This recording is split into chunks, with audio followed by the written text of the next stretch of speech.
Hello friends, welcome to share trader Kannada. ಇವತ್ತು sensex 18 points gain ಆಗಿ 61,981 ಅಲ್ಲಿ ಕ್ಲೋಸ್ ಆದರೆ ನಿಫ್ಟಿ 33 ಪಾಯಿಂಟ್ಸ್ ಗೇನ್ ಆಗಿ 18,348 ಅಲ್ಲಿ ಕ್ಲೋಸ್ ಆಗಿದೆ. Virus bank Nifty 69 points gain ಆಗಿ 43,954 ಅಲ್ಲಿ ಕ್ಲೋಸ್ ಆಗಿದೆ. ಇವತ್ತು ಎಫ್ಐಸು ಇಂಡಿಯನ್ ಇಕ್ವಿಟಿ ಮಾರ್ಕೆಟಲ್ಲಿ 182 ಕ್ರೋರ್ಸ್ ಬೈ ಮಾಡಿದ್ರೆ ಡಿಐಸು 397 ಕ್ರೋರ್ಸ್ ಬೈ ಮಾಡಿದ್ದಾರೆ. ಇವತ್ತಿನ ಮಾರ್ಕೆಟ್ ಆಕ್ಟಿವಿಟಿನ ಮಾತಾಡ್ಕೊಳ್ಳೋಕೆ ಮುಂಚೆ ನಿನ್ನೆ US ಮಾರ್ಕೆಟ್ಸು ಪಾಸಿಟಿವ್ ಆಗಿ ಎಂಡ್ ಆಗ್ತಿದ್ರು ಬೇರೆ ಗ್ಲೋಬಲ್ ಇಕ್ವಿಟಿ ಮಾರ್ಕೆಟ್ಸ್ ಎಲ್ಲಾನು ಅಷ್ಟೊಂದು ಸ್ಟ್ರಾಂಗ್ ಆಗಿ ಇರಲಿಲ್ಲ. ಪರ್ಟಿಕ್ಯುಲರ್ಲಿ ಇವತ್ತು ಆಫ್ಟರ್ನೂನಿಂದ ಯುರೋಪಿಯನ್ ಮಾರ್ಕೆಟ್ಸ್ ರಿಲೇಟೆಡ್ ಆಗಿರುವಂಥ ನೆಗೆಟಿವ್ ಸೆಂಟಿಮೆಂಟು ನಮ್ಮ ಮಾರ್ಕೆಟ್ಸಲ್ಲೂ ಪ್ಲೇ ಆಗ್ತಿರೋ ಥರ ಅರ್ಥ ಆಗುತ್ತೆ. ಇವತ್ತು ನೀವು ನಿಫ್ಟಿನ ಗಮನಿಸಿದ್ರೆ ಓಪನಿಂಗ್ ಗ್ಯಾಪ್ ಅಪ್ ಆಲ್ಮೋಸ್ಟ್ ಒಂದು 45 ಪಾಯಿಂಟ್ಸಿಂದ ಅಲ್ಲಿಂದ ವಿತಿನ್ 15 ಮಿನಿಟ್ಸ್ ಒಳಗೇ 18,400 ಮಾರ್ಕ್ ಹೋಗಿರೋಂಥ ನಿಫ್ಟಿ ಅಲ್ಲಿಂದ ಪ್ಲಸ್ ಆರ್ ಮೈನಸ್ ಒಂದು 20 ಪಾಯಿಂಟ್ ರೇಂಜಲ್ಲಿ ಎಂಟೈರ್ ಟ್ರೇಡಿಂಗ್ ಸೆಷನ್ ಎಲ್ಲಾನು ಆಲ್ಮೋಸ್ಟು ಆಫ್ಟರ್ನೂನ್ 2:30ವರೆಗೂ ಪ್ಲಸ್ ಆರ್ ಮೈನಸ್ ಆ 20 ಪಾಯಿಂಟ್ ರೇಂಜಲ್ಲಿ ಹಾಗೆ ಇದ್ದುಬಿಟ್ಟಿದೆ. ಇದೇ ಸಿನಾರಿಯೋ ನಮಗೆ ಬ್ಯಾಂಕ್ ನಿಫ್ಟಿ ರಿಲೇಟೆಡ್ ಆಗಿ ಕಾಣಿಸ್ತಾ ಇದೆ. ಆ್ಯಂಡ್ ಫ್ರೆಂಡ್ಸ್, ಪ್ರೀವಿಯಸ್ಲಿನೂ ಈ 40,040 ಇಂಪಾರ್ಟೆಂಟ್ ಝೋನಲ್ಲೇ ಮಲ್ಟಿಪಲ್ ಟೈಮ್ಸು ರಿಜೆಕ್ಷನ್ ಕಾಣಿಸಿದೆ ನಮಗೆ ಬ್ಯಾಂಕ್ ನಿಫ್ಟಿ ರಿಲೇಟೆಡ್ ಆಗಿ. ಆ್ಯಂಡ್ ರೀಸೆಂಟ್ ಟೈಮ್ಸಲ್ಲೂ ಆಲ್ ಟೈಮ್ ಹೈವರೆಗೂ ಹೋಗಿರೋಂಥ ಬ್ಯಾಂಕ್ ನಿಫ್ಟಿ ಇದೇ ರೇಂಜಿಂದನೇ ರಿಜೆಕ್ಟ್ ಆಗಿದೆ ಅಲ್ವಾ.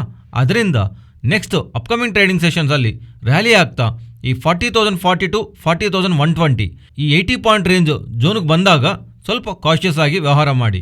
ಓವರಾಲ್ ಬ್ಯಾಂಕ್ ನಿಫ್ಟಿನಲ್ಲೂ ಸಿಮಿಲರ್ ಸಿನಾರಿಯೋನೇ, ಬಟ್ ಕಂಪೇರ್ಡ್ ವಿತ್ ನifty ಅಟ್ಲೀಸ್ಟ್ ಬ್ಯಾಂಕ್ ನಿಫ್ಟಿನಲ್ಲಿ ಸ್ವಲ್ಪ ಮೂವ್ ಇತ್ತು. ಬಟ್ ನಿಫ್ಟಿ ಕಂಪ್ಲೀಟ್ಲಿ ಇವತ್ತು 20 ಪಾಯಿಂಟ್ ರೇಂಜಲ್ಲಿ 230ವರೆಗೂ ಸ್ಟ್ಯಾಗ್ನೆಂಟ್ ಆಗಿ ಹಾಗೆ ಇದ್ದುಬಿಟ್ಟಿತ್ತು. ಆ್ಯಂಡ್ US ಡೆಟ್ ಸೀಲಿಂಗ್ ಬಗ್ಗೆ ಮಾತಾಡ್ಕೊಂಡ್ರೆ ಟೈಮ್ ಹತ್ರ ಬಂದಷ್ಟು ಡೆಟ್ ಸೀಲಿಂಗ್ ರಿಲೇಟೆಡ್ ಆಗಿ ಮಾರ್ಕೆಟ್ಸಲ್ಲಿ ಸ್ಪೆಕ್ಯುಲೇಷನ್ಸ್ ಅಂತೂ ಸ್ಟಾರ್ಟ್ ಆಗ್ತಿದೆ. ಫ್ರೆಂಡ್ಸ್, ನಾನು ರೀಸೆಂಟ್ ವಿಡಿಯೋಸಲ್ಲೂ ಹೇಳ್ತಾ ಬಂದಿದ್ದೀನಿ, ಡೆಟ್ ಸೀಲಿಂಗ್ ಅನ್ನೋದು ಇವತ್ತು ಅರೈಸ್ ಆಗಿರುವಂಥ ಇಶ್ಯೂ ಏನೋ ಅಲ್ಲ.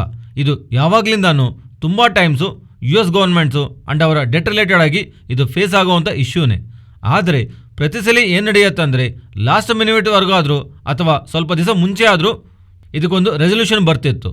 ಆದರೆ ಈಗ ಮಾರ್ಕೆಟಲ್ಲಿರುವಂಥ ಎಸ್ಟಿಮೇಟ್ಸ್ ಪ್ರಕಾರ ಇದು ಜೂನ್ 1ಗೆ ಅವರು ಡಿಫಾಲ್ಟ್ ಆಗ್ತಾರೆ. ಬಟ್ ಇನ್ನು ಸ್ವಲ್ಪ ಫೈನಾನ್ಷಿಯಲ್ ಪ್ಲಾಟ್ಫಾರ್ಮ್ಸಲ್ಲಿ ಹೇಗಿದೆ ಅಂದರೆ ಜೂನ್ 5ವರೆಗೂ ಅವ್ರಿಗೆ ಟೈಮ್ ಇದೆ, ಜೂನ್ 7ವರೆಗೂ ಅವ್ರಿಗೆ ಟೈಮ್ ಇದೆ ಅಂತ ಹೇಳ್ತಿದ್ದಾರೆ. But as of major platforms ಎಲ್ಲನೂ ಜೂನ್ 1 ಒಳಗೇನೆ ಇವರಿಗೆ ಇರುವಂಥ ಡೆಟ್ ಸೀಲಿಂಗ್ ಲಿಮಿಟ್ ಜಾಸ್ತಿ ಮಾಡಿಲ್ಲ ಅಂದರೆ US ಗೌರ್ಮೆಂಟು ಡೆಟ್ ಪರವಾಗಿ ಡಿಫಾಲ್ಟ್ ಆದಂಗೆ. ಅದರಿಂದ ಆ್ಯಕ್ಚುಲಿ ಈ ಥರ ಸಂದರ್ಭದಲ್ಲಿ ತುಂಬ ಸಲ ಪ್ರೀವಿಯಸ್ಲಿನೂ ಬಂದಿದೆ, ಬಟ್ ಯಾವಾಗಲೂ ಗೌರ್ಮೆಂಟು ಡಿಫಾಲ್ಟ್ ಆಗಿಲ್ಲ. But if in case time bad ಈ ಸಲ ಏನಾದರೂ ಗೌರ್ಮೆಂಟ್ ಡಿಫಾಲ್ಟ್ ಆದರೆ ಬಿಗ್ ನೆಗೆಟಿವ್ ಎಂಟೈರ್ ಗ್ಲೋಬಲ್ ಎಕಾನಮೀಸ್ಗೆ, ಹಾಗೇನು ಬಿಗ್ ನೆಗೆಟಿವ್ ಇವನ್ ಸ್ಟಾಕ್ ಮಾರ್ಕೆಟ್ಸ್ಗೂ. ಬಟ್ ಆ ಥರ ನಡೆಯೋದಕ್ಕೆ ಪಾಸಿಬಿಲಿಟಿ ತುಂಬ ನೆಗ್ಲಿಜಿಬಲ್ ಆಗಿದೆ. ಅದರಿಂದ global equity markets Indian equity ಮಾರ್ಕೆಟ್ಸ್ಗೆ ಇದೊಂದು ರಿಸ್ಕ್ ಫ್ಯಾಕ್ಟರ್ ಆಗಿ ಇಲ್ಲಿವರೆಗೂ ಇದು ವರ್ಕ್ ಮಾಡ್ತಿಲ್ಲ. ಬಟ್ ನಾನು ಪರ್ಸನಲಿ ಅನ್ಕೊತಿರೋದು ಅಪ್ಕಮಿಂಗ್ ಡೇಸಲ್ಲಿ ಈ ಡೆಟ್ ಸೀಲಿಂಗ್ ರಿಲೇಟೆಡ್ ಆಗಿ ಕನ್ಕ್ಲೂಷನ್ ಬಂದಿಲ್ಲ ಅಂದರೆ ಅಟ್ಲೀಸ್ಟ್ ಮಾರ್ಕೆಟಲ್ಲಿ ಏನೋ ಒಂದು ಸ್ವಲ್ಪ ಆದರೂ ಫಿಯರ್ ಡೆವಲಪ್ ಆಗುತ್ತೆ. ಅಲ್ಲಿ ಏನು ನಡೆಯುತ್ತೋ ಒಂದು ಕ್ವಶನ್ ಮಾರ್ಕು ಆ ಟೈಮಲ್ಲಿ ಗ್ಲೋಬಲ್ ಇಕ್ವಿಟಿ ಮಾರ್ಕೆಟ್ಸ್ನ ಸ್ವಲ್ಪ ಸೆಲ್ ಆಫ್ ಆಗೋದಕ್ಕೆ ಪ್ರಾಬಬಿಲಿಟಿ ಇದೆ. ಅದರಿಂದ ಇಲ್ಲಿಂದ ಯಾರಾದರೂ ಬುಲ್ಲಿಶ್ ಆಗಿ ಪ್ಲೇ ಮಾಡೋಣ ಅಂತ ಅಂದ್ಕೊಳ್ಳೋರು, ಅಗ್ರೆಸಿವ್ ಆಗಿ ಬುಲ್ಲಿಶ್ ಆಗಿ ಇರಬೇಕಂತ ಅಂದ್ಕೊಳ್ಳೋರು ಹೇಗೋ ನೆಕ್ಸ್ಟ್ 8 ಡೇಸಲ್ಲಿ ಇದರ ರಿಲೇಟೆಡ್ ಆಗಿ ಒಂದು ಕನ್ಕ್ಲೂಷನ್ ಅಂತೂ ಬರುತ್ತೆ. ಆ ಕನ್ಕ್ಲೂಷನ್ ಬರೋವರೆಗೂ ಓವರ್ ನೈಟಲ್ಲಿ ಬುಲ್ಲಿಶ್ ಪೊಸಿಷನ್ನ ಕ್ಯಾರಿ ಮಾಡೋದು ಆ್ಯಕ್ಚುಲಿ ನನಗೆ ರಿಸ್ಕೇ ಬೇಡ ಅಂತ ಅಂದ್ಕೊಂಡ್ರೆ ಬುಲ್ಲಿಶ್ ಆರ್ ಬೇರಿಶ್ ಆಗಿ ಇವನ್ ಓವರ್ ನೈಟಲ್ಲಿ ಸ್ಟ್ಯಾಂಗಲ್ಸ್ ಆರ್ ಸ್ಟ್ಯಾಡಲ್ಸು ಯಾವುದಾದ್ರನ್ನ ಕ್ಯಾರಿ ಮಾಡೋದಂತೂ ಪರ್ಸನಲಿ ಕರೆಕ್ಟ್ ಅಲ್ಲ ಅಂತ ನಾನು ಅನ್ಕೊತಿದ್ದೀನಿ. ಇದಕ್ಕೆ ರೀಸನ್ ಒಂದೇ, ಮಾರ್ಕೆಟ್ ಪ್ರೆಸೆಂಟು ಪ್ರೈಸ್ ಮಾಡ್ತಿರೋದಂತೂ ನಾನು ಮಾರ್ಕೆಟ್ ಪ್ರೆಸೆಂಟ್ ಎಕ್ಸ್ಪೆಕ್ಟ್ ಮಾಡ್ತಿರೋದು ಡೆಟ್ ಸೀಲಿಂಗ್ ಇಂಪ್ಯಾಕ್ಟ್ ಅನ್ನೋದು ಏನೂ ಇರಲ್ಲ. ಅಪೋಸಿಷನ್ ಅವರು ಇದನ್ನು ಒಪ್ಕೊತಾರೆ ಅನ್ನೋ ಹತ್ರ ಡೆಟ್ ಸೀಲಿಂಗ್ ಲಿಮಿಟ್ ಜಾಸ್ತಿ ಮಾಡೋದಕ್ಕೆ ಆಕ್ಸೆಪ್ಟ್ ಮಾಡ್ತಾರೆ ಅಂತ. ಸೊ ದಟ್ ನಾರ್ಮಲ್ ಆಗೇ ಇರ್ಬೋದು. ಇದು ಯಾವ ಥರ ನೆಗೆಟಿವ್ ಸಡನ್ ಸರ್ಪ್ರೈಸಸ್ಸು ಮಾರ್ಕೆಟಲ್ಲಿ ಇರಲ್ಲ ಅಂತಲೇ ಎಕ್ಸ್ಪೆಕ್ಟ್ ಮಾಡ್ತಿದ್ದೀನಿ. ಬಟ್ ಈ ಡೀಲ್ ಫೈನಲೈಸ್ ಆಗೋದ್ರಲ್ಲಿ ಡಿಲೇ ಆಗ್ತಾ ಇದ್ರೆ ಎಂಡ್ವರೆಗೂ ಬರ್ತಿದ್ರೆ ಮಾರ್ಕೆಟಲ್ಲಿ ಸ್ವಲ್ಪ ಭಯ ಅಂತೂ ಸ್ಟಾರ್ಟ್ ಆಗತ್ತಲ್ವಾ.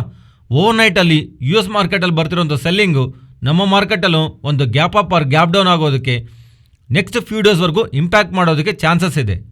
ಅದರಿಂದ ಈ ಡೆಟ್ ಸೀಲಿಂಗ್ ರಿಲೇಟೆಡ್ ಆಗಿ ಹೇಗೋ ನಮಗೆ ಜೂನ್ 1 ವೀಕ್ ಒಳಗೆ ನಮಗೆ ಇದೊಂದು ರಿಯಲ್ ಕನ್ಕ್ಲೂಷನ್ ಬಂದ್ಬಿಡುತ್ತೆ. ಅಲ್ಲಿವರೆಗೂ overnight positions or without stop loss ಟ್ರೇಡ್ಗೆ ಹೋಗದೇ ಇರೋದು ಬೆಟರ್ ಅನ್ನೋದು ಪರ್ಸ್ನಲಿ ನನ್ನ ಒಪಿನಿಯನ್. ಆ್ಯಂಡ್ ರೀಸೆಂಟ್ ಟೈಮ್ಸಲ್ಲಿ Nifty and bank Nifty Sensex ಬಗ್ಗೆ ನಾವು ಮಾತಾಡ್ಕೊಂಡಿದ್ವಿ ಅಲ್ವಾ. ಆದರೆ ನೀವು ನಿಫ್ಟಿ 18 ಗಮನಿಸಿದ್ರಾ, ಆಲ್ಮೋಸ್ಟ್ 26,000 ಲೆವೆಲ್ಸ್ವರೆಗೂ ಏಪ್ರಿಲ್ 17 ಆ ಟೈಮಲ್ಲಿ ಫಾಲ್ ಆಗಿರೋಂಥ IT ಇಂಡೆಕ್ಸು ಈಗ ಗ್ರ್ಯಾಜುವಲಿ ರ್ಯಾಲಿ ಆಗ್ತಾ ಆಗಸ್ಟ್ 2022 ಹೈಗಂತೂ ಇವತ್ತು ರೀಚ್ ಆಗಿದೆ 29,000 ಲೆವೆಲ್ಸ್ಗೆ. ಬಟ್ ಸೆಕೆಂಡ್ ಹಾಫಲ್ಲಿ ಸ್ವಲ್ಪ ಕರೆಕ್ಟ್ ಆಗಿದೆ. ಆದರೆ ರೀಸೆಂಟ್ ಟೈಮ್ಸಲ್ಲಿ ಕಂಪೇರ್ಡ್ ವಿತ್ ಬೇರೆ ಇಂಡಸ್ ಆರ್ ಬೇರೆ ಸೆಕ್ಟರ್ಸ್ ಕಂಪೇರ್ ಮಾಡಿದ್ರೆ IT ಸೆಕ್ಟರಲ್ಲಿ ನಮಗೆ ಒಳ್ಳೆ ಮೂವ್ ಕಾಣಿಸ್ತಾ ಇದೆ. ಆ್ಯಂಡ್ ಫ್ರೆಂಡ್ಸ್, ರೀಸೆಂಟ್ ಟೈಮ್ಸಲ್ಲಿ ನಾವು ಕಾನ್ಸ್ಟೆಂಟಾಗಿ ಅನ್ಕೊತಿರೋದು ಮಾರ್ಕೆಟ್ ರಿಲೇಟೆಡ್ ಆಗಿ ಓವರಾಲ್ ವ್ಯೂ ಅಂತೂ ಬುಲ್ಲಿಶ್ ವ್ಯೂನೇ. ಇಂಟ್ರಾಡೇನಲ್ಲಿ ನಾನು ಸೆಲ್ ಮಾಡಲ್ಲ, ಬೈ ಮಾಡೋದಕ್ಕೆ ಪ್ರಯತ್ನ ಮಾಡ್ತೀನಿ, ಸಪೋರ್ಟ್ ಅಂಡ್ ರೆಸಿಸ್ಟೆಂಟ್ ಬೇಸ್ಡ್ ಆಗಿ. ಬಟ್ ಪೊಸಿಷನಲ್ ಬೇಸಸ್ ಮಾತ್ರ ಇಲ್ಲಿಂದ ಡೈರೆಕ್ಷನಲ್ಲಿ ಒಂದು ಗುಡ್ ಡೈರೆಕ್ಷನ್ ಮೂವ್ ಇರುತ್ತೆ ಅಂತ ಬುಲ್ಲಿಶ್ ಆಗಿ ನಾನು ವೆಯ್ಟ್ ಮಾಡ್ತಿರೋದಂತೂ 18,450 to 500 ಈ 50 ಪಾಯಿಂಟ್ ರೇಂಜ್ನ ನಿಫ್ಟಿ ಹೇಗೆ ಟೆಸ್ಟ್ ಮಾಡುತ್ತೆ ಅಂತ. ಈ ಲೆವೆಲ್ನ ಈ ಲೆವೆಲ್ ಅಬೋವ್ ಮಾತ್ರನೇ ಮಾರ್ಕೆಟ್ ಮೂವ್ ಆದ್ರೇ ನೆಕ್ಸ್ಟ್ ನಮಗೆ ಮಾರ್ಕೆಟ್ ಆಲ್ ಟೈಮ್ ಹೈನ ಹೋಗೋದಕ್ಕೆ ಪ್ರಾಬಬಿಲಿಟಿ ಇದೆ. Previously most of the time ಈ 18,450 ಲೆವೆಲ್ಸಿಂದ ಮಾರ್ಕೆಟ್ ರಿಜೆಕ್ಟ್ ಆಗಿದೆ. ಅದರಿಂದ 18,450 ಲೆವೆಲ್ ಬಿಲೋ ಇರೋವರೆಗೂ ನಾನು ಪೊಸಿಷನಲ್ಲಿ ನಾನು ಬುಲ್ಲಿಶ್ ವ್ಯೂನ ಮಾರ್ಕೆಟಲ್ಲಿ ಕ್ಯಾರಿ ಮಾಡ್ತಿಲ್ಲ. ಈ ಲೆವೆಲ್ ಅಬೋವ್ ಸಸ್ಟೈನ್ ಆದಮೇಲೆ ಫರ್ದರ್ ಪೊಸಿಷನಲ್ಲಿ ಗುಡ್ ಬುಲ್ಲಿಶ್ ಮೂವ್ ಆಗೋದಕ್ಕೆ ಪಾಸಿಬಿಲಿಟಿ ಇದೆ. ಅಲ್ಲಿವರೆಗೂ ಮೋಸ್ಟ್ಲಿ 18,000 to 18,500 ಇನ್ ಬಿಟ್ವೇನೆ ಮಾರ್ಕೆಟ್ ರೊಟೇಟ್ ಆಗೋದಕ್ಕೆ ಪಾಸಿಬಿಲಿಟಿ ಇದೆ. ಅದರಿಂದ ನೆಕ್ಸ್ಟ್ ಟ್ರೇಡಿಂಗ್ ಸೆಷನ್ಸಲ್ಲಿ ಮಾರ್ಕೆಟ್ ರ್ಯಾಲಿ ಆಗ್ತಾ ಇದ್ದರೆ 18,450 ಹತ್ರ ಬಂದಾಗ ಮಾತ್ರ ಸ್ವಲ್ಪ ಕಾಷಿಯಸ್ ಆಗಿ ಮಾರ್ಕೆಟಲ್ಲಿ ತಗೊಳ್ಳೋಂಥ ಟ್ರೇಡ್ಸ್ ರಿಲೇಟೆಡ್ ಆಗಿ ಸ್ಟಾಪ್ ಲಾಸ್ನ ಪ್ರಾಪರಾಗಿ ಅಡ್ಜಸ್ಟ್ಮೆಂಟ್ ಮಾಡಬೇಕಾಗತ್ತೆ. ಆ ರಿಸ್ಕ್ ಏನಕ್ಕೆ ಅಂತ ಅಂದ್ಕೊಂಡ್ರೆ 18,450 ಲೆವೆಲ್ಸ್ ಹತ್ರ ಬಂದಾಗ ವೆಯ್ಟ್ ಮಾಡಿ 18,500 ಅಬೋವ್ ಸಸ್ಟೈನ್ ಆದಮೇಲೆ ಫರ್ದರ್ ಟ್ರೇಡ್ಸ್ನ ಡಿಪೆಂಡಿಂಗ್ ಅಪಾನ್ ಮಾರ್ಕೆಟ್ ಲೆವೆಲ್ಸ್ ನಾವು ಎಕ್ಸಿಕ್ಯೂಟ್ ಮಾಡಬಹುದು. ಓವರಾಲ್ ವ್ಯೂ ಅಂತೂ ಬುಲ್ಲಿಶ್. ಬಟ್ 18,450 to 18,500 ಹತ್ರ ಬಂದಾಗ ಸೈಡ್ ವೇವ್ಸ್ನಲ್ಲಿ ಇರ್ತಾ ಇರೋದು ಆ ಲೆವೆಲ್ಸ್ ಅಬೋವ್ ಸಸ್ಟೈನ್ ಆದಾಗಲೇ ಮಾತ್ರನೇ ಫರ್ದರ್ ಆಗಿ ನಾವು ಬುಲ್ಲಿಶ್ ವೇನ ಆರ್ ಪೊಸಿಷನಲ್ ಆಗಿ ಕ್ಯಾರಿ ಮಾಡೋದಕ್ಕೆ ನಮಗೆ ಕಂಫರ್ಟ್ ಸಿಗತ್ತೆ. ಫ್ರೆಂಡ್ಸ್, ಈ ವಿಡಿಯೋದಲ್ಲಿ ನಾವು ಶೇರ್ ಮಾಡ್ತಿರೋಂಥ ಕಂಟೆಂಟ್ ನಿಮಗೆ ವ್ಯಾಲ್ಯೂಬಲ್ ಆಗಿದ್ದರೆ ತಪ್ಪದೇ ನಮ್ಮ ಚಾನಲ್ನ ಲೈಕ್ ಮಾಡಿ. ಫ್ರೆಂಡ್ಸ್, ಒಂದು ಬಿಗ್ ಅಪ್ಡೇಟ್ ಇದೆ ಜಾಬ್ ಕಟ್ಸ್ ಬಗ್ಗೆ. ಒಂದು ಇಂಡಸ್ಟ್ರಿ ಬಗ್ಗೆ 1 ಬಿಲಿಯನ್ ಅಂದರೆ 10 ಲಕ್ಷವರೆಗೂ ಜಾಬ್ ಕಟ್ಸ್ ಮಾಡ್ಬೋದಂತ ಮಾತಾಡ್ಕೊತಿದ್ದಾರೆ. ಆ ಇಂಡಸ್ಟ್ರಿನ ಯಾವುದಂದರೆ ಡೈಮಂಡ್ ಇಂಡಸ್ಟ್ರಿ. ನಾವು ಈ ಇಂಡಸ್ಟ್ರಿನಲ್ಲಿ ಇಷ್ಟೊಂದು ಈ ಲೆವೆಲ್ನಲ್ಲಿ ಜಾಬ್ ಕಟ್ಸ್ ನಡೀಬೋದಂತ ನ್ಯೂಸ್ ಅಪ್ಡೇಟ್ಸ್ ಏನಕ್ಕೆ ಬರ್ತಿದೆ ಅಂದರೆ ರಷ್ಯಾ ಉಕ್ರೈನ್ ಆದಮೇಲೆ G7 countries like US UK ಜೊತೆಗೆ ರಿಮೈನಿಂಗ್ ಕಂಟ್ರೀಸ್ ಎಲ್ಲಾನು ರಷ್ಯಾ ಮೇಲೆ ಸ್ಯಾಂಕ್ಷನ್ ಮಾಡಿದ್ದಾರಲ್ವಾ. ಈಗ ಫ್ರೆಶ್ ಆಗಿ ಹೊಸ ಸ್ಯಾಂಕ್ಷನ್ಸಲ್ಲಿ ಭಾಗವಾಗಿ ರಷ್ಯಾ ಮೈನ್ ಡೈಮಂಡ್ಸ್ ಮೇಲೇನು ಇವರು ಸ್ಯಾಂಕ್ಷನ್ಸ್ ವಿಧಿಸಿರೋ ಥರ ನ್ಯೂಸ್ ಅಪ್ಡೇಟ್ಸ್ ಬರ್ತಿದೆ. ಸೊ ಈ ರಷ್ಯನ್ ಮೈನ್ ಡೈಮಂಡ್ಸ್ ಮೇಲೆ ಸ್ಯಾಂಕ್ಷನ್ಸ್ ವಿಧಿಸ್ತಾ ಇದ್ರೆ ದೆನ್ ನಮ್ಮ ಇಂಡಿಯಾನಲ್ಲಿ 10 ಲಕ್ಷವರೆಗೂ ಜಾಬ್ ಕಟ್ಸ್ ಆಗತ್ತೆ. ವರ್ಲ್ಡ್ನಲ್ಲಿ ಅವೈಲೇಬಲ್ ಆಗಿರುವಂಥ ಪ್ರತಿ 10 ಡೈಮಂಡ್ಸಲ್ಲಿ 9 ಡೈಮಂಡ್ಸ್ವರೆಗೂ ನಮ್ಮ ಇಂಡಿಯಾನಲ್ಲೇ ಕಟ್ಟಾಗಿ ಪಾಲಿಷ್ ಮಾಡ್ತಿದ್ದಾರೆ. ಆ್ಯಂಡ್ ಅದರಲ್ಲೂ ನಮ್ಮ ಜಾಸ್ತಿ ರಷ್ಯಾನಿಂದಾನೇ ಇಂಪೋರ್ಟ್ ಮಾಡಿಕೊಂಡು ಆ ಡೈಮಂಡ್ಸ್ನ ಕಟ್ ಮಾಡಿ ಪಾಲಿಷ್ ಮಾಡ್ತಿದ್ದೀವಿ.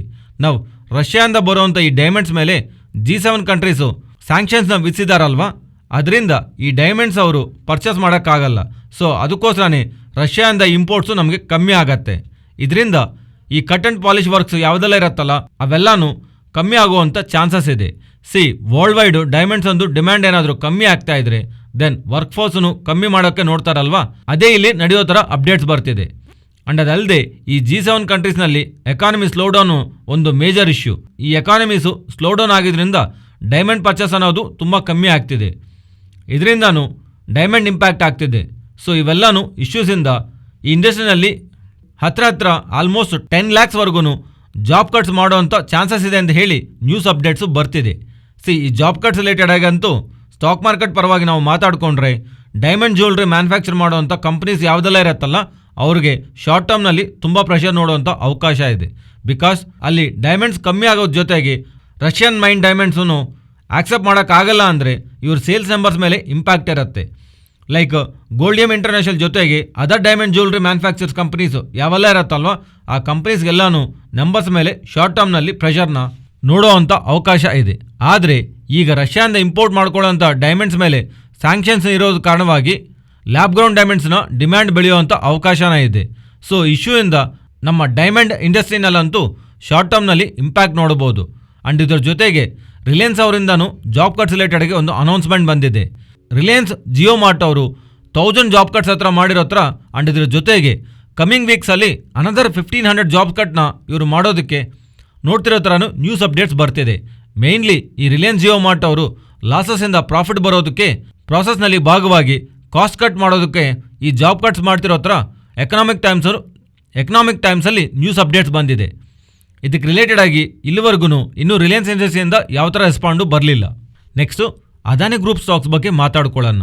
ರೀಸೆಂಟ್ ಡೇಸಲ್ಲಿ ಲಾಸ್ಟ್ 3 ಟ್ರೇಡಿಂಗ್ ಸೆಷನಿಂದನೂ ಅದಾನಿ ಗ್ರೂಪ್ ಸ್ಟಾಕ್ಸಲ್ಲಿ ಒಂದು ಒಳ್ಳೆ ರ್ಯಾಲಿ ಕಾಣಿಸ್ತಿದೆ ಅಲ್ವಾ. ಈ ರ್ಯಾಲಿ ಕಾಣಿಸೋದಕ್ಕೆ ಇನಿಷಿಯಲ್ ಟ್ರಿಗರ್ ಪಾಯಿಂಟ್ ಅಂತೂ ಸುಪ್ರೀಂ ಕೋರ್ಟ್ ಅವರು ಸೆಬಿ ಅವ್ರನ್ನ ಎಕ್ಸ್ಪರ್ಟ್ ಕಮಿಟಿ ಅವ್ರನ್ನ ಇಬ್ಬರನ್ನು ಹಿಡನ್ಬರ್ಗ್ ಅವರು ಹೇಳಿರುವಂತ ಆರೋಪನ ಇನ್ವೆಸ್ಟಿಗೇಷನ್ ಮಾಡಿ ಅಂತ ಮೇ 2 ವರೆಗೂ ಟೈಮ್ ಕೊಟ್ಟಾಗ ಎಕ್ಸ್ಪರ್ಟ್ ಕಮಿಟಿ ಪ್ಯಾನಲ್ ಅವರು ಮೇ 2 ಒಳಗೇನೆ ಅವರ ರಿಪೋರ್ಟ್ನ ಸುಪ್ರೀಂ ಕೋರ್ಟ್ಗೆ ತಲುಪಿಸಿದ್ದಾರೆ. ಅದರಲ್ಲಿ ಅದಾನಿ ಅವರಿಗೆ ಅಗೇನಿಸ್ಟ್ ಆಗಿ ಏನೂ ಕಾಣಿಸದೇ ಇರೋದು ಅಂಡ್ ಅದಾನಿ ರಿಲೇಟೆಡ್ ಆಗಿರುವಂಥ ಅಲಿಗೇಷನ್ ಮೇಲೆ ಮಾರ್ಕೆಟಲ್ಲಿರುವಂಥ ವ್ಯೂ ಚೇಂಜ್ ಆಗ್ತಾ ಇರೋದು. ಎಕ್ಸ್ಪರ್ಟ್ ಕಮಿಟಿ ಪ್ಯಾನಲ್ ಅವರು ರಿಪೋರ್ಟ್ ಬಂದಾಗ್ಲಿಂದಾನು ಅದಾನಿ ಸ್ಟಾಕ್ಸಲ್ಲಿ ಒಳ್ಳೆ ಮೂಮೆಂಟಮ್ ಕಾಣಿಸ್ತಾ ಇದೆ. ಹಾಗೆ ಹಿಂಡನ್ಬರ್ಗ್ ರಿಪೋರ್ಟಲ್ಲಿ ಬಂದಾಗ್ಲಿಂದಾನು ಸ್ಟಾಕ್ಸಲ್ಲಿ ನಮಗೊಂದು ಬಿಗ್ ಫಾಲ್ ಕಾಣಿಸಿದೆ ಅಲ್ವಾ. January 24 ಆ ಪಾಯಿಂಟ್ ಆಫ್ ಟೈಮಲ್ಲಿ ಇರುವಂಥ ಮ್ಯಾಸಿವ್ ಕರೆಕ್ಷನ್ ಕಾಣಿಸಿದೆ ಅಲ್ವಾ. January 24 ಬಿಗ್ ಫಾಲ್ ಆದಮೇಲೆ ಯಾವ್ಯಾವ ಸ್ಟಾಕ್ಸು ಎಷ್ಟೊಂದು ರಿಕವರಿ ಆಗಿದೆ ಅಂತ ಪರ್ಸೆಂಟೇಜ್ ನೀವು ಇಲ್ಲಿ ಸ್ಕ್ರೀನ್ ಮೇಲೆ ಗಮನಿಸಬಹುದು. ಅದರಲ್ಲೂ ಮೆಜಾರಿಟಿ ಆಫ್ ದ ಪೋರ್ಷನ್ನು ರೀಸೆಂಟ್ ಟೈಮ್ಸಲ್ಲಿ ಎಕ್ಸ್ಪರ್ಟ್ ಪ್ಯಾನಲ್ ಅವರು ಕೊಟ್ಟಿರುವಂಥ ರಿಪೋರ್ಟ್ ತಲುಪದ ಮೇಲೇ ಯಾವ್ಯಾವ ಸ್ಟಾಕ್ಸು ಎಷ್ಟೊಂದು ರಿಕವರಿ ಆಗಿದೆ ಅಂತ ವಿತ್ ರೆಸ್ಪೆಕ್ಟ್ ದೇರ್ ಕ್ಯಾಪಿಟಲ್ ಬಂದಿದೆ ಅಂತ ನಾವು ಇಲ್ಲಿ ಸ್ಕ್ರೀನ್ ಮೇಲೆ ಗಮನಿಸಬಹುದು. ಆದರೆ ಮತ್ತೆ ಇವತ್ತು ಸ್ಟಾಕ್ ರ್ಯಾಲಿ ಆಗೋದಕ್ಕೆ ಇದೇ ರೀಸನಾ, ಇನ್ಯಾವುದಾದ್ರೂ ಅದರ್ ರೀಸನ್ ಇದೆಯಾ ಅಂದರೆ ಇನ್ನೊಂದು ಇಂಪಾರ್ಟೆಂಟ್ ಅಪ್ಡೇಟ್ ಬರ್ತಿದೆ. ಫ್ರೆಂಡ್ಸ್, ನಿಮ್ಗೆ ಜ್ಞಾಪಕ ಇದ್ದರೆ March 2 ನಮಗೆ ಒಂದು ಅಪ್ಡೇಟ್ ಬಂದಿದೆ ಅಲ್ವಾ. ಆ ಟೈಮಲ್ಲಿ ಅದಾನಿ ಸ್ಟಾಕ್ಸ್ ರಿಲೇಟೆಡ್ ಆಗಿ ಕಂಪ್ಲೀಟ್ ಆಗಿ ನೆಗೆಟಿವ್ ಆಗಿತ್ತು ಸಿನಾರಿಯೋ. ಆ ಥರ ಸಿಚುವೇಷನಲ್ಲಿ ಅದಾನಿ ಸ್ಟಾಕ್ಸಲ್ಲಿ 15,000 ಕೋಟಿ ಹತ್ರ ಇನ್ವೆಸ್ಟ್ಮೆಂಟ್ ಮಾಡ್ತಿರೋ ಹತ್ರ ರಾಜೀವ್ ಜೈನ್ ಅವರು GQG ಪಾರ್ಟ್ನರ್ಸ್ನ ನಡೆಸ್ತಾ ಇರೋಂಥ ಪರ್ಸನ್ ಇವರು. ಆ್ಯಕ್ಚುಲಿ ಈ GQG ಪಾರ್ಟ್ನರ್ಸು ಬೇರೆ ಬೇರೆ ದೇಶಗಳಲ್ಲಿ ದೊಡ್ಡ ದೊಡ್ಡ ಕಂಪನೀಸಲ್ಲಿ ಇನ್ವೆಸ್ಟ್ಮೆಂಟ್ ಮಾಡ್ತಿರ್ತಾರೆ. ಇಂಡಿಯಾದಲ್ಲೂ ಅಪಾರ್ಟ್ ಫ್ರಮ್ ಅದಾನಿ ಟಾಪ್ ಸ್ಟಾಕ್ಸಲ್ಲಿ ಇವರು ಇನ್ವೆಸ್ಟ್ಮೆಂಟ್ ಇದೆ ಆ್ಯಂಡ್ ಬೇರೆ ಕಂಟ್ರೀಸ್ಗೆ ಸಂಬಂಧಿಸಿರೋ ಸ್ಟಾಕ್ಸಲ್ಲೂ ಇವರು ಇನ್ವೆಸ್ಟ್ಮೆಂಟ್ ಮಾಡ್ತಿರ್ತಾರೆ. ಆ ಥರ ಒಂದು ದೊಡ್ಡ ಸಂಸ್ಥೆ ಅದಾನಿ ಗ್ರೂಪ್ ಒಳಗೆ 15,000 crores ತೊಗೊಂಬರ್ತಿರೋಂಥ ಅಪ್ಡೇಟ್ಸನ್ನು ಆ ಟೈಮಲ್ಲಿ ಇರೋವಂಥ ಅಪ್ಡೇಟ್ಸಿಂದಾನೇ Adani stocks total upside movement ಕಾಣಿಸಿದೆ.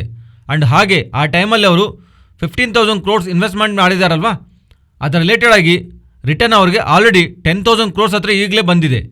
ಅವರು March 2 ಅರೌಂಡು ಡಿಫ್ರೆಂಟ್ ಅದಾನಿ ಸ್ಟಾಕ್ಸಲ್ಲಿ ಇನ್ವೆಸ್ಟ್ಮೆಂಟ್ ಮಾಡಿದ್ದಾರೆ. ಅದರ ರಿಲೇಟೆಡ್ ಆಗಿ ಆಲ್ರೆಡಿ ಮಾಡಿರೋಂಥ ಇನ್ವೆಸ್ಟ್ಮೆಂಟು 15,400 crores ಆ್ಯಂಡ್ ಅರೌಂಡ್ ಈಗ 10,000 crores ಹತ್ರ ಅವರಿಗೆ ಆಲ್ರೆಡಿ ಪ್ರಾಫಿಟ್ ಇದೆ. ಈಗ ಅಲ್ಲಿಗೆ ಇವರು ನಿಲ್ಲಿಸದೆ ಅಡಿಷನಲ್ ಆಗಿ ಇನ್ನೊಂದು 10% ಶೇರ್ಸ್ನ ಅದಾನಿ ಸ್ಟಾಕ್ಸ್ ರಿಲೇಟೆಡ್ ಆಗಿ ಜಾಸ್ತಿ ಮಾಡ್ಕೊಂಡಿರೋ ಥರ ಆ 15,000 crores ಇನ್ವೆಸ್ಟ್ಮೆಂಟ್ ಆದಮೇಲೂ ಅದಾನಿ ಗ್ರೂಪ್ ಸ್ಟಾಕ್ಸಲ್ಲಿ ರಿಲೇಟೆಡ್ ಆಗಿ ಅವರು ಮಲ್ಟಿಪಲ್ ಟೈಮ್ಸು ಫ್ಯೂ ಡೇಸಿಂದ ಅವರು ಬೈಯರ್ ಆಗಿರೋ ಥರ ಆ್ಯಂಡ್ ಈವನ್ ಅದಾನಿ ಅವರು ಅಪ್ಕಮಿಂಗ್ ಡೇಸಲ್ಲಿ ಫಂಡ್ಸನ್ನ ರೈಸ್ ಮಾಡಬೇಕಂತ ಅನ್ಕೊತಿದ್ದಾರಲ್ವಾ, ಅದರ ರಿಲೇಟೆಡ್ ಆಗಿನೂ ಅವರು ನಿಯರ್ಲಿ 21,000 crores ಹತ್ರ ಇನ್ವೆಸ್ಟ್ಮೆಂಟ್ ಮಾಡೋದಕ್ಕೆ ರೆಡಿಯಾಗಿರೋ ಥರ ಮಾರ್ಕೆಟಲ್ಲಿ ಬರ್ತಿರೋಂಥ ಅಪ್ಡೇಟ್ಸು. ಸೊ ಅದಾನಿ ಅವರು ಫಂಡ್ ರೈಸ್ನ ಹೇಗೆ ಮಾಡುತ್ತಾ ಅಂತ ಒಂದು ಕ್ವಶನ್ ಮಾರ್ಕಿಗೆ ಫಂಡ್ ರೈಸಿಂಗ್ಗೆ ನಾವು ಸಪೋರ್ಟ್ ಮಾಡೋದಕ್ಕೆ ನಾವು ರೆಡಿಯಾಗಿದ್ದೀವಿ ಅನ್ನೋ ಥರ ಗ್ಲೋಬಲ್ ಆಗಿರೋಂಥ ಒಂದು ದೊಡ್ಡ ಇನ್ವೆಸ್ಟ್ಮೆಂಟ್ ಸಂಸ್ಥೆ GQG ಪಾರ್ಟ್ನರ್ಸ್ ಅಂತ ಅವರು ಸ್ಟೇಟ್ಮೆಂಟ್ಸ್ ಮಾಡ್ತಿರೋ ಥರ ಫೈನಾನ್ಷಿಯಲ್ ಪ್ಲಾಟ್ಫಾರ್ಮ್ಸಲ್ಲಿ ಬಂದಿರೋಂಥ ಈ ಅಪ್ಡೇಟ್ಸ್ ಕಾರಣವಾಗ್ಲೇ ಇವತ್ತು ಅದಾನಿ ಸ್ಟಾಕ್ಸಲ್ಲಿ ಫ್ರೆಶ್ ಲೆಗ್ ಆಫ್ ರ್ಯಾಲಿ ನಮಗೆ ಕಾಣಿಸಿದೆ. ಸೊ ರೀಸೆಂಟ್ ಟೈಮ್ಸಲ್ಲಿರೋಂಥ ಪಾಸಿಟಿವ್ ಟ್ರಿಗರ್ಸ್ ಒಂದೊಂದು ನಾವು ಮಾತಾಡಿಕೊಂಡ್ರೆ ಎಕ್ಸ್ಪರ್ಟ್ ಪ್ಯಾನಲ್ ಅವರು ಯಾವ ಥರ ನೆಗೆಟಿವ್ ಮಾಡದೇ ಇರೋ ಕಾರಣವಾಗಿ ಸೆಂಟಿಮೆಂಟ್ನ ಟರ್ನ್ ಮಾಡಿದೆ. ಸೆಕೆಂಡು, ಈ GQG ಪಾರ್ಟ್ನರ್ಸು ರೀಸೆಂಟ್ ಟೈಮ್ಸಲ್ಲಿ ಬೈಯರ್ ಆಗಿದ್ದಾರೆ ಆ್ಯಂಡ್ ರೀಸೆಂಟ್ ಟೈಮ್ಸಲ್ಲಿ ಕಾನ್ಸ್ಟೆಂಟ್ ಆಗಿ ಅದಾನಿ ಸ್ಟಾಕ್ಸ್ ರಿಲೇಟೆಡ್ ಆಗಿ ಶೇರ್ನ ಬೈ ಮಾಡ್ತಾನೆ. ಅಪ್ಕಮಿಂಗ್ ಟೈಮ್ಸಲ್ಲಿ ಅದಾನಿ ಅವರು ಫಂಡ್ ರೈಸ್ ಮಾಡಬೇಕಾದಂಥ QIPನಲ್ಲೂ ಇವರು ಇಂಟ್ರೆಸ್ಟ್ ಎಲ್ಲ ಇರೋ ಥರ ದೊಡ್ಡ ಮೊತ್ತದಲ್ಲಿ ಅದಾನಿ ಸ್ಟಾಕ್ಸನ್ನು ಇನ್ವೆಸ್ಟ್ ಮಾಡೋದಕ್ಕೆ ಅವರಿಗೆ ಇಂಟ್ರೆಸ್ಟ್ ಇದೆ ಅಂತ ನೆಕ್ಸ್ಟ್ 5 yearsಲ್ಲಿ ಇವರು ಬಿಗ್ ಶೇರ್ ಹೋಲ್ಡರ್ಸ್ ಆಗಿ Adani entire Adani group related ಆಗಿ ಒನ್ಸ್ ಅದಾನಿ ಫ್ಯಾಮಿಲಿ ಆದ್ಮೇಲೆ ನೆಕ್ಸ್ಟ್ ಇವರು ಬಿಗ್ಗೆಸ್ಟ್ ಶೇರ್ ಹೋಲ್ಡರ್ಸ್ ಆಗಿ ಇರಬೇಕನ್ನೋ ಥರ ಇಂಟ್ರೆಸ್ಟ್ ಇವರು ವ್ಯಕ್ತ ಮಾಡ್ತಿರೋದು. $3.5 billion ವರ್ಗು ಇವರು ಇನ್ವೆಸ್ಟ್ಮೆಂಟ್ ತಗೊಂಡ್ಬರೋದಕ್ಕೆ ಇವ್ರಿಗೆ ಇಂಟ್ರೆಸ್ಟ್ ಇದೆ ಅಂತ ಬರ್ತಿರೋಂಥ ಈ ಸ್ಟೇಟ್ಮೆಂಟ್ಸನ್ನು ಅದಾನಿ ಸ್ಟಾಕ್ಸ್ ರಿಲೇಟೆಡ್ ಆಗಿ ಫರ್ದರ್ ರ್ಯಾಲಿಗೆ ಇಂಪಾರ್ಟೆಂಟ್ ರೀಸನ್ ಆಗಿ ಕಾಣಿಸ್ತಾ ಇದೆ. ಆ್ಯಂಡ್ ಫ್ರೆಂಡ್ಸ್, ಸ್ಟಾಕ್ ಮಾರ್ಕೆಟ್ಸಲ್ಲಿ ಒಂದು ಸ್ಟಾಕ್ ಫಾಲ್ ಆದಾಗಲೂ ಆ ಸ್ಟಾಕ್ಸ್ ರಿಲೇಟೆಡ್ ಆಗಿ ನೆಗೆಟಿವಿಟಿಯಿಂದ ಎಕ್ಸಿಟ್ ಆಗಬೇಕನ್ನೋಂಥ ಉದ್ದೇಶ ಬೆಳೀತಾ ಇದ್ದಾಗ ಆ್ಯಂಡು ಇನ್ನೂ ಬೆಳೆಯುತ್ತೇನೋ ಅಂತ ಇಲ್ಲಿಂದ ನಾವು ತಗೊಂಡ್ರೆ ಅಂತ ಇನ್ನು ಸ್ವಲ್ಪ ದಿವಸ ಆದಮೇಲೆ ಒಳ್ಳೆ ಗೇನ್ಸ್ ನೋಡ್ತಾವೇನೋ ಅಂತ ಎಕ್ಸೈಟ್ಮೆಂಟಿಂದ ಆದರೂ ಡಿಸಿಷನ್ ತೊಗೊತಿರ್ತೀರಲ್ವಾ, ಬಟ್ ಅದು ತಪ್ಪು. ಇದು ಅದಾನಿ ಸ್ಟಾಕ್ಸ್ಗೆ ಅಂತ ಹೇಳ್ತಿಲ್ಲ, ಒಂದು ಎಕ್ಸಾಂಪಲ್ ಆಗಿ ಹೇಳ್ತಿದ್ದೀನಿ. ಯಾವುದಾದ್ರೂ ಸ್ಟಾಕ್ಸಲ್ಲಾದರೂ ಒಂದು ಫ್ಯಾಕ್ಟರಿಂದ ಬೆಳೀತಾ ಇದ್ರೆ ಆರು ಒಂದು ಫ್ಯಾಕ್ಟರ್ಸಿಂದ ಫಾಲ್ ಆಗ್ತಾ ಇದ್ರೆ ಜಸ್ಟ್ ಎಂಟರ್ ಆಗಿ ನೋಡೋಣ, ನೆಕ್ಸ್ಟ್ ಏನು ನಡೆಯುತ್ತೆ, ಹೀಗೆ ನಡೀಬೋದೇನೋ ಅಂತ ಒಂದು ಅಸಂಪ್ಷನಿಂದ ಯಾವ ಸ್ಟಾಕ್ಸ್ನು ಬೈ ಮಾಡಬೇಡಿ. ಯಾವ ಸ್ಟಾಕ್ಸಲ್ಲಾದ್ರೂ ಅದಾನಿ ಸ್ಟಾಕ್ಸ್ ಅಂತ ಅಂದಲ್ಲ, ಬೇರೆ ಸ್ಟಾಕ್ಸಲ್ಲೂ ಇನ್ವೆಸ್ಟ್ಮೆಂಟ್ ಮಾಡೋಣ ಅಂತ ಅಂದ್ಕೊಂಡ್ರೆ ಒಂದು ಸಲ ಅವರ ಬಿಸ್ನೆಸ್ನ ಗಮನಿಸಿ. ಇನ್ನು ಪ್ರಾಫಿಟಬಿಲಿಟಿಯಾಗಿ ಅವರು ಡೆಟ್ ಲೆವೆಲ್ಸ್ನ ಆ್ಯಂಡ್ ಅವರ ಬಿಸ್ನೆಸ್ ರಿಲೇಟೆಡ್ ಆಗಿ ಬೇರೆ ಕಂಪನೀಸ್ ಜೊತೆ ಕಂಪೇರ್ ಮಾಡಿದ್ರೆ ಇವ್ರಿಗಿರುವಂಥ ಮೋಟೋ ಏನು, ಸಸ್ಟೈನಬಿಲಿಟಿ ಹೇಗಿದೆ, ಗ್ರೋತ್ ಫ್ಯಾಕ್ಟರ್ಸ್ ಇವೆಲ್ಲನೂ ಗಮನಿಸಿ ಪ್ರೆಸೆಂಟ್ ಇರೋವಂಥ ವ್ಯಾಲ್ಯೂಷನ್ಸು ನಿಮಗೆ ಅಟ್ರಾಕ್ಟಿವ್ ಆಗಿ ಅಂದಾಗ ದೆನ್ ಆವಾಗ ಮಾಡ್ತಿರೋಂಥ ಇನ್ವೆಸ್ಟ್ಮೆಂಟು ಫರ್ದರ್ ಆಗಿ ಆ ಸ್ಟಾಕ್ ರಿಲೇಟೆಡ್ ಆಗಿ ಬರ್ತಿರೋಂಥ ಫಾಲ್ನಲ್ಲಿ ನಿಮಗೆ ಒಳ್ಳೆ ಆಪರ್ಚುನಿಟಿ ತೋರಿಸ್ತಾ ಹೋಲ್ಡ್ ಮಾಡೋದಕ್ಕೆ ಒಂದು ಕನ್ವಿಕ್ಷನ್ ಬಿಲ್ಡ್ ಮಾಡುತ್ತೆ. ಇಲ್ಲ ಅಂದರೆ ಈಗ ಹೇಗಾದರೂ ರ್ಯಾಲಿ ಆಗ್ತಿದೆ ನಿಮಗೆ ತಗೋಬೇಕಂತ ಅನ್ಸುತ್ತಲ್ಲ, ಫಾಲ್ ಆದಾಗ್ಲೂ ಇನ್ನೂ ಫಿಯರ್ನ ಕ್ರಿಯೇಟ್ ಮಾಡಿ ಇನ್ನೂ ಲೋಯರ್ ಲೆವೆಲ್ಸಲ್ಲಿ ಸೆಲ್ ಮಾಡೋದಕ್ಕೆ ಟ್ರಿಗರ್ ಮಾಡುತ್ತೆ. ಅದರಿಂದ ನಿಮಗೆ ಅರ್ಥ ಆಗದೇ ಇರೋವಂಥ ಬಿಸ್ನೆಸ್ನ, ನಿಮಗೆ ತಿಳಿದೇ ಇರೋವಂಥ ಕಂಪನೀಸ್ನ ಅವಾಯ್ಡ್ ಮಾಡೋದು ಸ್ಟಾಕ್ ಮಾರ್ಕೆಟಲ್ಲಿ ತಪ್ಪೇನೂ ಇಲ್ಲ. ಸ್ಟಾಕ್ ಮಾರ್ಕೆಟಲ್ಲಿ ನಾವು ಇನ್ವೆಸ್ಟ್ಮೆಂಟ್ ಮಾಡೋದಕ್ಕೆ ಥೌಸಂಡ್ಸ್ ಆಫ್ ಆಪರ್ಚುನಿಟೀಸ್ ಬರುತ್ತೆ. ಆ್ಯಂಡು ಬಂದ ಪ್ರತಿಯೊಂದು ಆಪರ್ಚುನಿಟಿನೂ ನಾವು ಕ್ಯಾರಿ ಮಾಡಬೇಕಾದಂಥ ನೀಡೂ ಇಲ್ಲ. ನೀವು ರೈಟ್ ಟೈಮಲ್ಲಿ ಫುಲ್ ಡೀಟೇಲ್ಸ್ ನೀವು ರಿಸರ್ಚ್ ಮಾಡಿದಾಗ ಬೈ ಮಾಡೋವಂಥ ಸ್ಟಾಕ್ಸಲ್ಲಿ ನಿಮಗೆ ಒಳ್ಳೆ ರಿಟರ್ನ್ ಸಿಗೋವಂಥ ಚಾನ್ಸಸ್ ಜಾಸ್ತಿ ಇದೆ. ಸೊ ಅದರಿಂದ ಯಾವಾಗ್ಲೂ ಎಕ್ಸೈಟ್ಮೆಂಟಲ್ಲಿ ಸ್ಟಾಕ್ಸ್ ಮಾರ್ಕೆಟಲ್ಲಿ ಇನ್ವೆಸ್ಟ್ಮೆಂಟ್ ಮಾಡಬೇಡಿ, ಅದು ಯಾವಾಗಲೂ ವರ್ಕ್ ಆಗಲ್ಲ. ನೆಕ್ಸ್ಟು ನಿಫ್ಟಿ ಹಾಗೆ bank Nifty support and resistant. Nifty support present ಲೆವೆಲ್ಸಿಂದ ಡೌನ್ ಸೈಡ್ ಅಂತೂ 18,320 and upside 18,370. Next bank Nifty present ಇರೋ ಲೆವೆಲ್ಸಿಂದ ಡೌನ್ ಸೈಡು ಇವತ್ತು ತೊಗೊಂಡಿರೋಂಥ ಸಪೋರ್ಟ್ ನೋಡಿದಿರಲ್ವಾ 43,840, ಅರೌಂಡ್ ಅದೇ important support. But upside ಬಂದಾಗ ಮಾತ್ರ ಸ್ವಲ್ಪ ಬಿಗ್ ರೇಂಜಲ್ಲಿ ಕಾಣಿಸುತ್ತೆ. ಆದರೆ ಈ ರೇಂಜ್ ಹತ್ರ ಬಂದಾಗ ಮಾತ್ರ ಸ್ವಲ್ಪ ಸೈಡ್ ವೇಸಲ್ಲಿ ಇರ್ತಾ ಇರೋದು ಬೆಟರ್.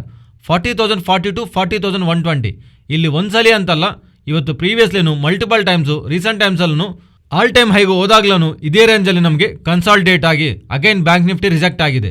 ಅದರಿಂದ ಈ ಝೋನ್ ಹತ್ರ ಬಂದಾಗ ಮಾತ್ರ ಸ್ವಲ್ಪ ಸೈಡ್ ವೇಸಲ್ಲಿ ಇರ್ತಾ ಇರೋದು ಒಂದು better option. And option chain ಪರವಾಗಿ ರೀಸೆಂಟ್ ಟೈಮ್ಸಲ್ಲಿ ನಾವು ಮಾತಾಡ್ಕೊಂಡಿರೋದು 18,000 to 18,500. ಇನ್ ಬಿಟ್ವೀನು ಈ 500 ಪಾಯಿಂಟ್ ರೇಂಜಲ್ಲಿ ಮಾರ್ಕೆಟ್ ಇರುತ್ತೆ ಅನ್ನೋ ಥರ ನಾನು ಪರ್ಸ್ನಲಿ ಪ್ರೈಸ್ ಆಕ್ಷನ್ ಅಂಡು ಆಪ್ಷನ್ ಚೈನ್ ಕಂಬೈಂಡ್ ಆಗಿ ನೋಡಿದಾಗಲೂ ಅಬ್ಸರ್ವ್ ಮಾಡ್ತಿರೋಂಥ ರೇಂಜ್ ಇದೆ. ಫ್ರೆಂಡ್ಸ್, ಈ ವಿಡಿಯೋದಲ್ಲಿ ನಾವು ಶೇರ್ ಮಾಡಿರೋಂಥ ಕಂಟೆಂಟ್ ವ್ಯಾಲ್ಯೂಬಲ್ ಆಗಿದ್ದರೆ ತಪ್ಪದೇ ನಮ್ಮ ಚಾನಲ್ನ ಲೈಕ್ ಮಾಡಿ.